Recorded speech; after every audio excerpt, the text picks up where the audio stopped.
Bonjour à vous, alors je suis ravie de vous retrouver en ce troisième jour de défi.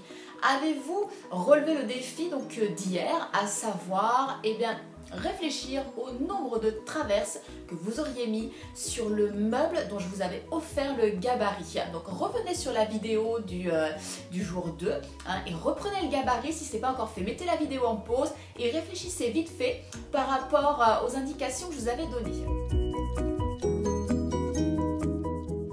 Donc j'espère que maintenant vous avez une réponse à apporter. Mettez-la en commentaire, c'est intéressant vraiment de comparer vos résultats parce que vous pouvez en discuter après entre vous. L'avantage de Facebook, c'est que vous pouvez entrer en relation après les uns les autres. Vous repérez les amoureux du carton, c'est très facile. Alors j'ai quand même décidé de vous donner la réponse, je ne vais pas vous laisser comme ça en plan puisque je vous ai offert le gabarit. L'idée c'était aussi de vous offrir la suite et de vous dire à quel endroit j'allais positionner donc mes traverses. Donc il faut savoir que sur ce meuble, il y a 15 traverses en tout.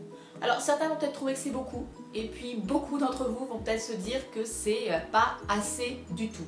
En fait non, il y a 11 traverses principales et 4 traverses qui sont, on va dire, annexes. Pour moi, elles soutiennent juste ce que j'appelle des appendices. Mais tout ça, vraiment, on a le temps de le développer sur une leçon complète dans la formation de création mobilier carton en niveau 1. Donc si vous voulez en savoir plus, cliquez en dessous, vous allez avoir tout le détail de la formation. Cette règle des écarts, c'est vraiment une étape capitale pour que vous puissiez être autonome dans la création de tous vos meubles en carton.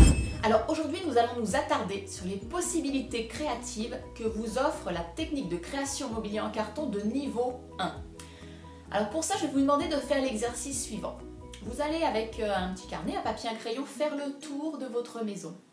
Vous allez compter tous les meubles que vous avez. Donc, voilà. Total meuble. Ok. Vous m'inscrivez ce nombre-là.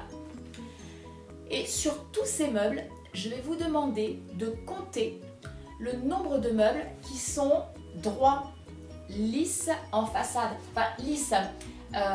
Droit est le terme plus juste parce qu'ils peuvent avoir des reliefs à un aspect sculpté, comme je vous montre en photo. Mais ce relief, cet aspect sculpté, on va dire que ça fait partie des finitions. Non, quand je veux dire lisse, si je vous prends par exemple l'exemple du fauteuil, voilà, le fauteuil club. En effet, il est lisse juste sur la partie basse, l'assise et les accoudoirs. Mais qu'est-ce qui se passe quand on remonte? Il y a le dossier, mais le dossier il n'est pas juste en façade, il est enfoncé. Vue de profil. Voilà, mon fauteuil c'est ça.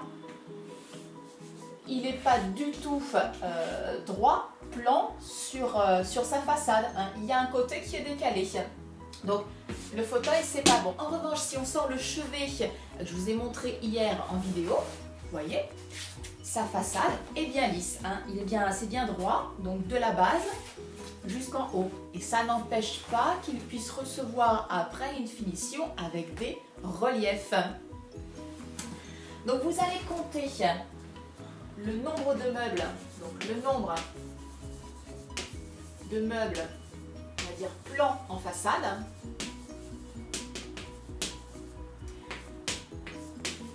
Donc ce nombre de meubles plans en façade, vous allez le diviser par le total de votre meuble et multiplier par 100. Et vous allez avoir le pourcentage de meubles dans votre maison qui auraient pu être réalisés avec cette technique de création de mobilier en carton de niveau 1. Vous allez voir que le pourcentage est assez impressionnant. Voilà pourquoi souvent les gens s'arrêtent à ce premier niveau.